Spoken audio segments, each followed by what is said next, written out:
Another day at ArtSphere, another beautiful, wonderful, warm, bright, sunny day in Edmonton with the snow melting, the water running down the streets, getting to that time of the year where we like it. Nice, warm, sweet, beautiful weather. Ladies and gentlemen, Voices of Impact show right here at ArtSphere. ArtSphere is your space for event rental, art studio, commercial kitchen, cafe, luxury cafe coming up, merchandise store, and many fun stuff. So, should you looking for any of this stuff, events, you want to do an event, you want to do anything fun, creative, fantastic, beautiful location, come right here to ArtSphere. ArtSphere, every day we host this show, Voices of Impact, every day, Monday to Friday, and in the weekends we go into the community to share with you what is happening in the community. So at ArtSphere, every day, Voices of Impact show, we capture some important things for you. Important information on grants, on business opportunity, events happening, things happening in the community. And sometimes we have a guest. Today we have a wonderful guest, a community leader, a professor, a very talented, smart woman that will be talking to us in a moment. Before we bring our guest, let's look at some of the stuff we captured for you today. Number one, last call for Africanival registration. So last call for food vendors. June 5, 6, and 7 is Africanival at Eastwood Park in Edmonton. The call for models is still going on too at Africanival. As you know, there is a lot of energy and a lot of sparks around the Edmonton police chief for his visit to Israel. And the Edmonton police chief says he doesn't regret going to Israel because it was for policing work with chief of police from Europe and America and other countries. While the city councillor says they are disappointed with the police chief making this decision at this critical time where you have the war between US, Israel, and Iran.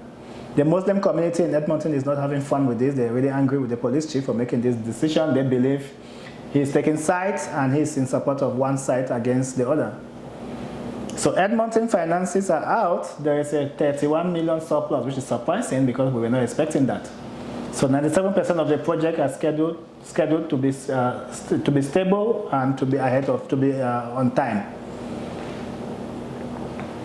Before going to the next thing, I should also say there will be engagement on the new budget coming up with the city. All the 12 wards are going to be having community engagement in the different wards. We are planning one community engagement right here at ArtSphere with the Black community leaders, so stay tuned for that as well. Calgary is doing a celebration of gardens, community gardens and well-being. So again, all the stories we are doing, this is just headlines. You can click on the link below or above where you are watching and see more information. Excuse me. Caribbean Winter Fest this weekend right there at the Alberta Avenue Community Lake Hall this Saturday. Check it out. Fun, lots of stuff, lots of things happening, lots of important guests. There's fashion show, there's exhibition of food, there's performances, lots of countries from the Caribbean taking place. From Guadeloupe, all the way Bahamas, Guyana, Antigua and Barbados, Dominican, and so on. You want to study online? Olive Green University is right there to help you study online from the comfort of your home, your work, wherever you want. olivegreen.university and you get more. So that's what we gathered for you today. I'm going to write straight away to our guest. Our guest for today is Dr. Alice Prophet. She's a university professor. She's founder of the Haitian Community Association right here in Edmonton. She's the chair of La Frappe, the French settlement organization for Francophone settlement. Excuse me. She's also founder of Edica, a social enterprise organization right here in Edmonton, and a community leader active in the community doing lots and lots of stuff. She's a book author. She's everything. So let's bring Dr. Alice. Welcome. Thank you very much. How are you? I'm fine, thank you. I know you are running from class. Yes. But you still made time to be with us. Yes, I just finished my class and I had a meeting with my students, and then here I am to talk to you. So tell us, what do you do? Tell us about you. As you know, my name is Alice Prophet. Sometimes people call me Madame Prophet when I am teaching, or Dr. Prophet. It's okay, I love it. And yes, I am an educator above all, and I am a professor and a researcher at the University of Alberta, Campus Saint-Jean. And yeah, in my work, if you want me to talk about it, my work focuses on inclusive education, inclusive pedagogy, and teacher training. Especially, I am a professor at a program of education in Campus Saint-Jean, and also one important thing I would like to underline is I support the professional integration of Francophone immigrants in minority context.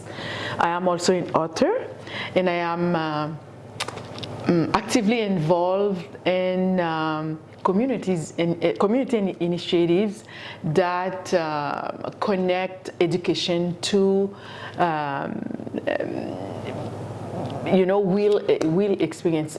For example, real life experience. Sorry. For example, my social enterprise Edika, where I created inclusive educational resources for community and school, and I work with youth, especially Francophone youth, teaching him, helping them to value, their identity through language and expressions. You're also the chair of La Frappe? Yes, I am. I am the chair of La Frappe also.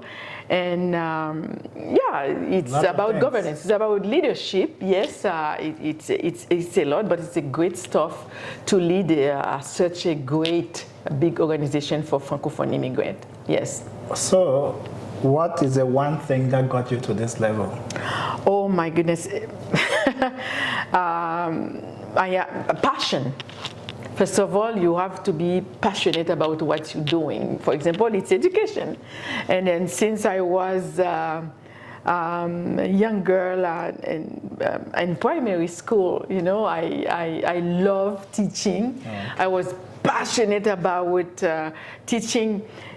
Even as a pupil, I love forming groups after school to help other classmates to understand. So yeah, I invite students to, and then they make sense of what I was doing, not understanding the teacher, but they understanding. So I love doing this, and I continue in that path. So it means you like helping people. I love helping people, and I went to school and I studied education, and in my home country, I studied education, and I could say I earned a bachelor in secondary education and a master's degree, of course. That's why I want to emphasize education is the way. Even you are passionate about things, but you have to train yourself. You have to know what you're doing, but you have to go to school. And your home country is Haiti? Yes, I am Haitian, by the way. I am Haitian. Yes, I am Canadian, originally from Haiti. Good. And I have been living here, I forgot to say, for about 24 years. Okay. And then I keep going to school. Although I had a bachelor degrees in education, I had a master degrees in education back home. But when I immigrated in Canada, I went back to school. That's important. I went back to school and to get trained again to teach. And today you're a teacher. Yeah, I am still a teacher. I love saying I am a teacher instead of saying I'm a professor, a researcher at the university. Because when you say you are a teacher, you are teaching, you are transforming the world, because education is about shaping the society. And then you're shaping the society, you are shaping future generations. So, yeah. On the community side, you are also the founding member of the Haitian community. Yes, 15 years ago, I formed, I was one of the founder. We were 5 sitting together, and then we were thinking how to put the Haitian community on the map, and then when you are organized, you can actually express yourself better, you can get to resources, but it's not easy if you're not organized. So we were a few of us, 5 of us, we sat down and sat together, and so how we can organize our community. And actually, I am proud of that community. I am not leading that community for now. As a founder, each of us founder, we spend a few years leading the organization, to structure the organization.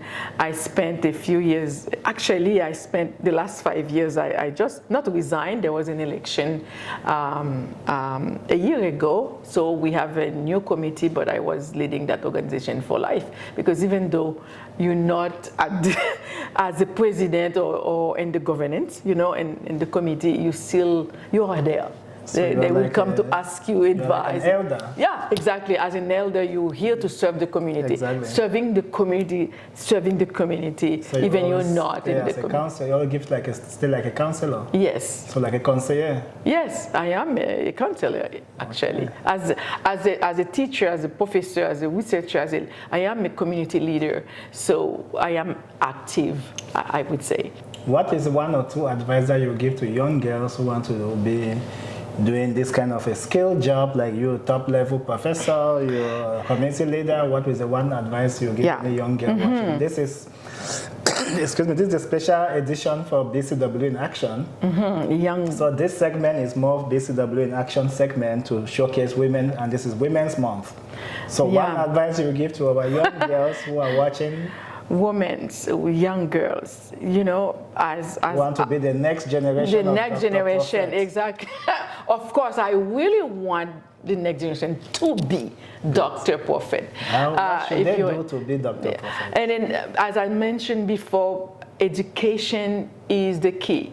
Schools or anyhow, you can educate yourself and then be aware. And then also, I would like to say, young